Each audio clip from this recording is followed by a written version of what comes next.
And hey, good afternoon and welcome to another show on Praise Talk. My name is Praise Asimota. And my name is Charles Cranting. And we hope that you've had a wonderful week, setting yourself up for the weekend. What's happening this weekend, Uncle Charles? Well, this weekend there's quite a lot of things happening, you know. Mr. Bola Mogaji and the setting of gang, or crew, if I should put it that way, have that event which is taking place as we speak. Music is being set up, sound check is going on. And it's all happening at the Victorious Pentecostal Assembly, VPA in Barking. Okay. So, you know, it's going to be awesome. It's going to be awesome. So, you know, if you want somewhere to go and just worship and above all, guess what? It's free as well. So, you know, there's quite a lot going on. Okay. We also have the Sierra Leone Independence celebration going on this weekend as well. Oh. On the 26th and 27th of April. So how many years is this one? I think it's 52 years. 52, yeah. Right, good. Haven't So been around hey, for that long. let's go and support that. Celebrate, yes, and support that. And we'll also have Pastor Olumide, my God, his name. Pastor Olumide having his London tour that will be happening this weekend as well. It started yesterday, which was the 26th, and it finishes off today, the 27th of April. Please check out Kingdom. Oh God, it's going off my head. I'll bring it will come back. We'll bring you that information in a minute. Yes, but it's definitely happening this weekend. Just go out to support him if you can. But above all, what can we say? We just have to say thank you to the Lord, isn't it? It's been a kind of a funny week, hasn't it? Weather up and down. You know, I always say this. I always try not to talk about the weather, but when you live in the UK, it's very difficult to not talk about the weather because it's so unpredictable, you know. But in all things, we just have to give thanks. Give thanks. That's what the Bible says. So if it's sunny, we give thanks. If it's rainy, we give thanks. So it's what? Good thing you didn't say Badu. It sounded like you wanted to say Badu. What? If it's sunny, Badu. Oh, now, okay. I've got the joke now. she always she has a tendency of always confusing me, you know. But you know, the good thing as well is that, you know, if you're in the UK or you're in Europe and you're watching this on Sky Channel 591, you can also, you know, if you're out of the UK, whenever you go on holiday or you have friends, you can tell them they can actually watch us online as well, which is live, and is www.faithworldtv.com. And you can watch it. So if you're on holidays, take us with you. All right. That's right. And the information for Pastor Olumide is Ecclesia Kingdom Ministry. They will be having their program, their movement, Ecclesia Kingdom Movement. They'll be having their tour this weekend. So check out Pastor Olumide Iziawe. Is that how you pronounce that? No, it looks like it. Yes, on Facebook, and you'll get some more information on that. Yeah. Okay. Right. Today, we have here is a special program tonight. Well, this afternoon, actually, let me put it that way. Because on this show today, we have a very, very special musician. I call him special, and I'll explain that to you in a minute. Because a few years ago, I got interested in jazz.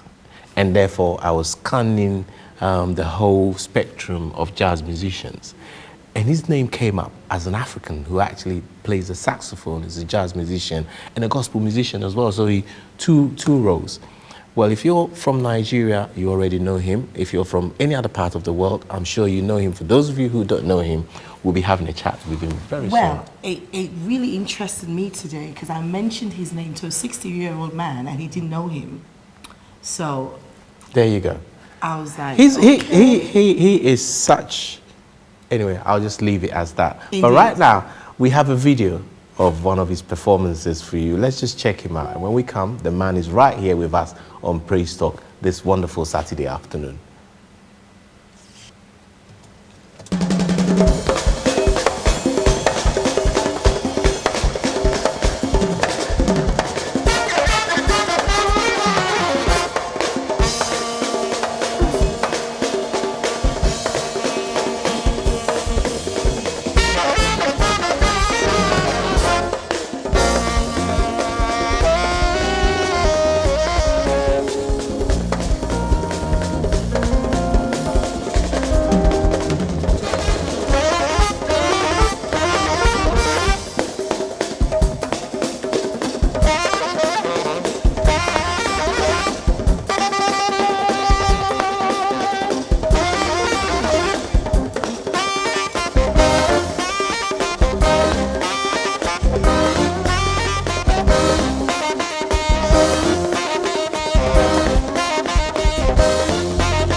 Exclusive Event Hire Services, adding class to your events. We offer a one-stop service to all our clients. Our team is formed of the best of the event industry.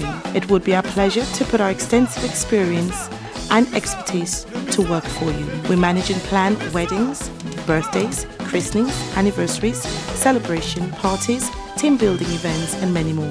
Today for a quotation on 0207 064 9929 or 07540 254 342 or 07956 821 246, or visit us on our website at www.eehireservices.co.uk.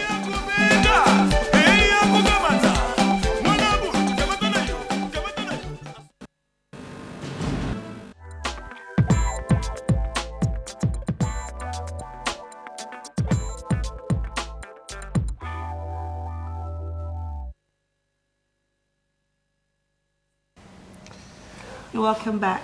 Well, we've just been watching the man himself. We're going to introduce him in a minute.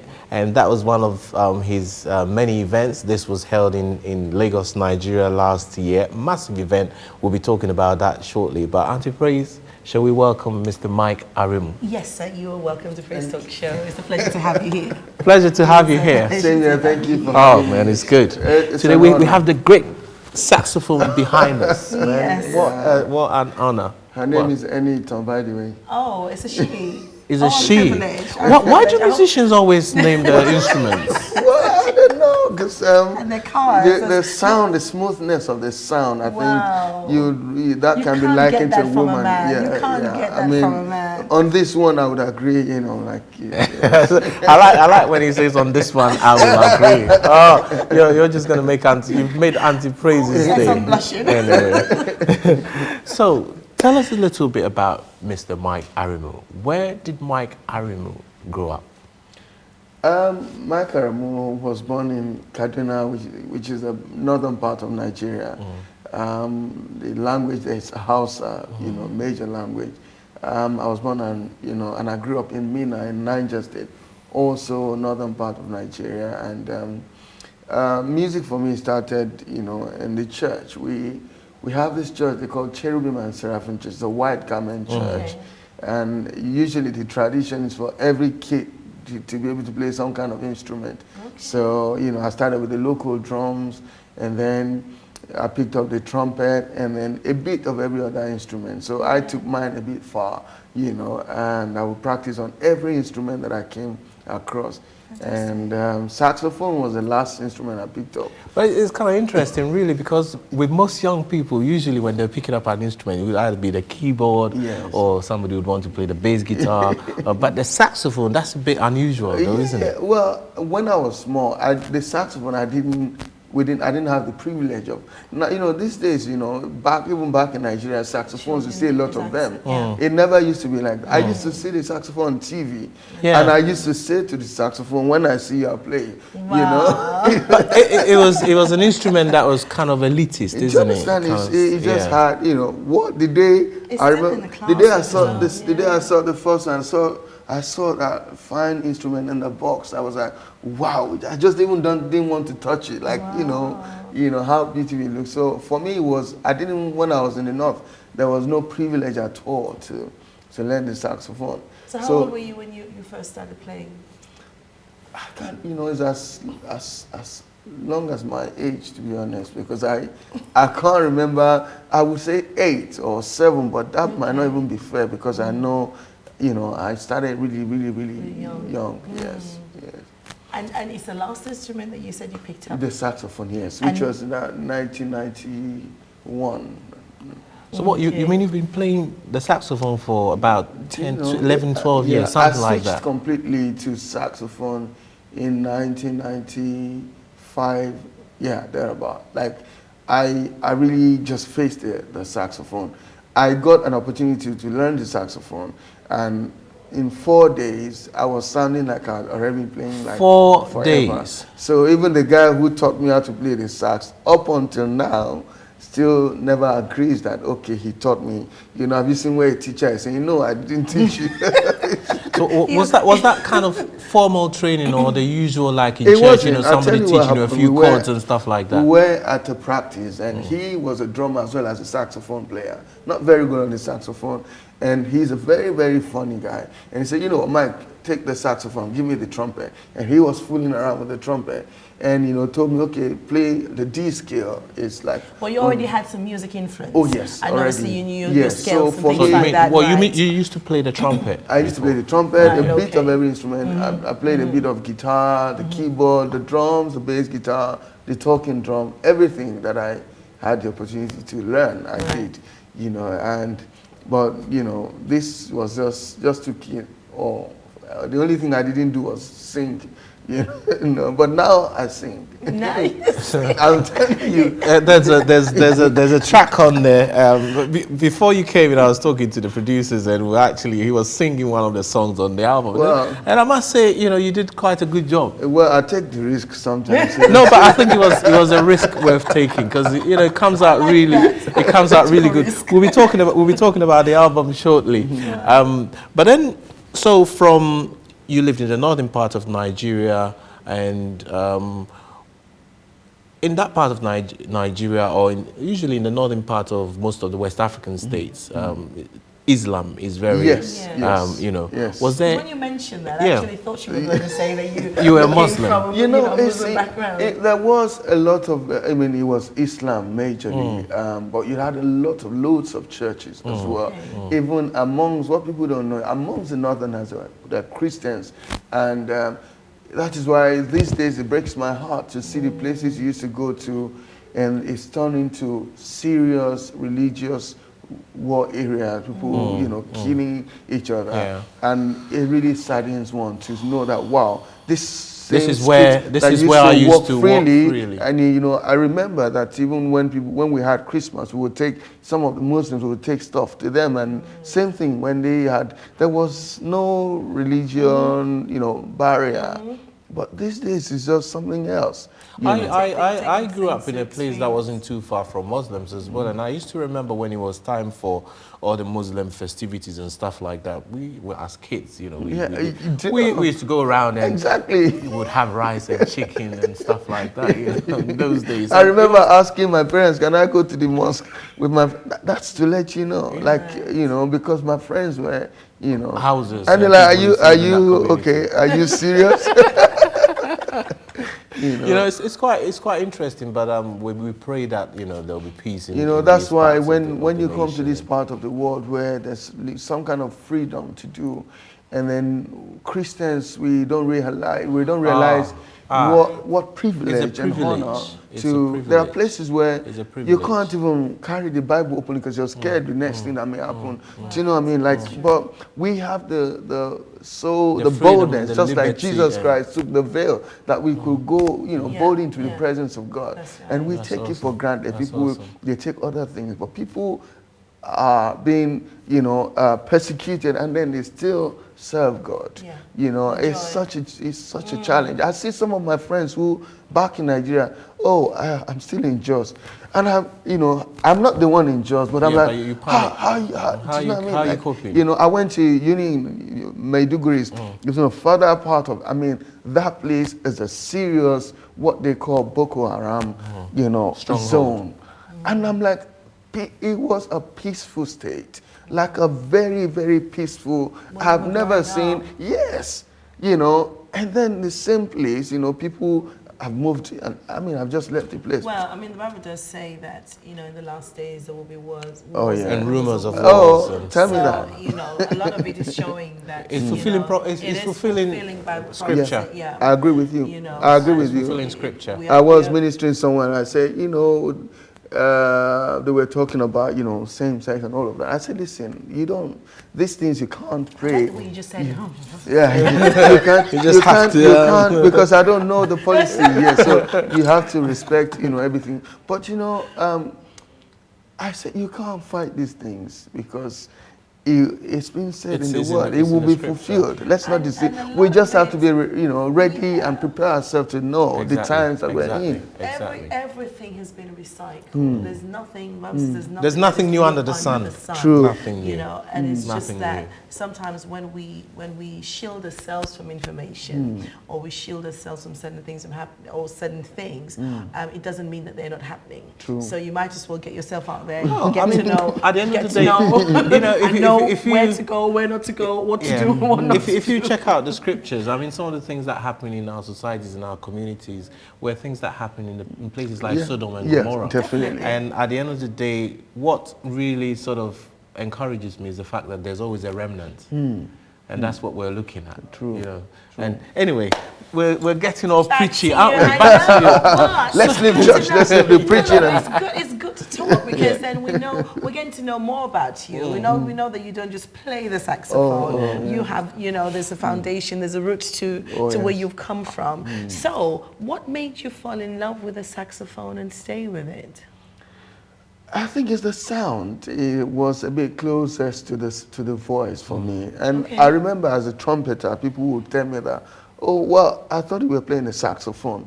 So the switch, wasn't. So for me, it's the sound. And I just love that piece of instrument. I just love how I can manipulate it with my breath and all of that. Right. My experience of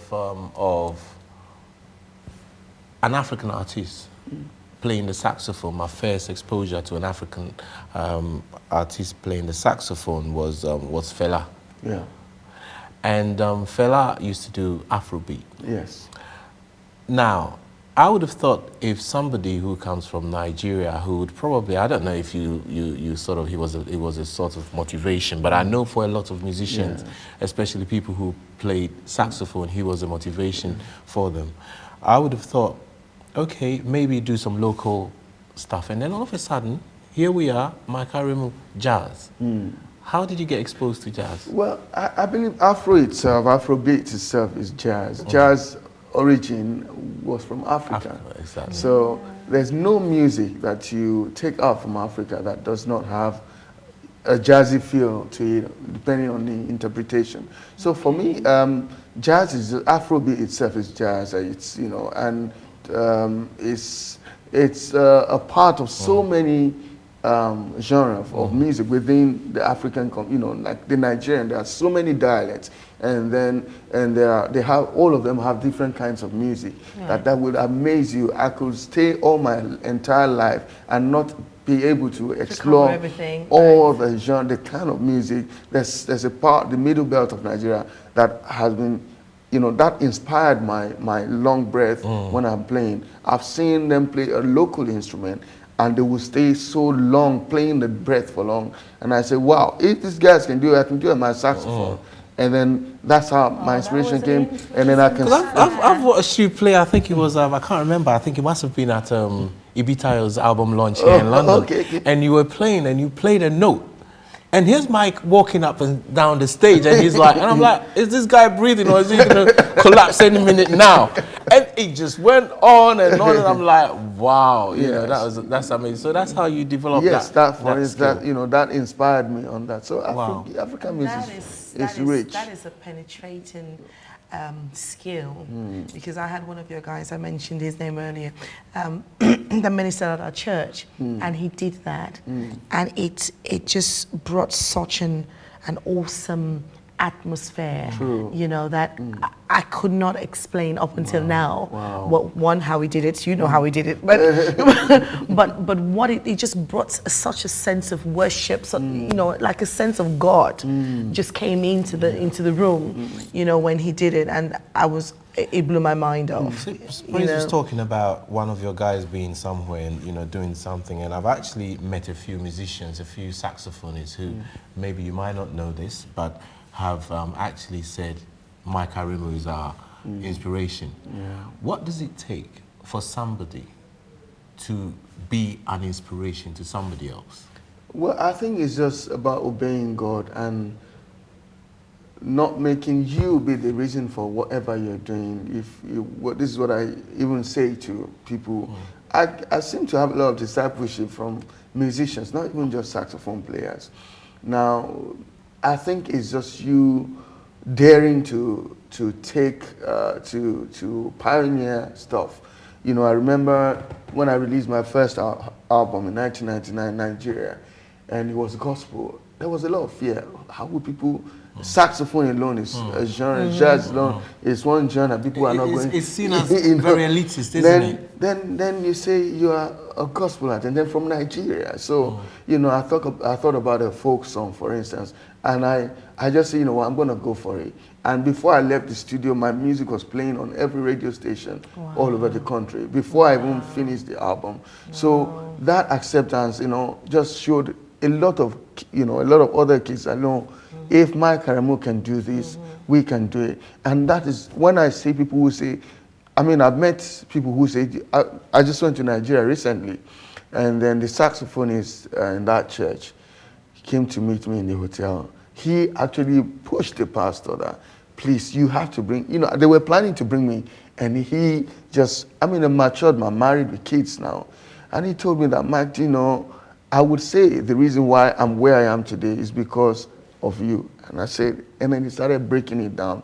And I was filled with tears. Like, look I was there blessing someone that I didn't even know. So for me, that's the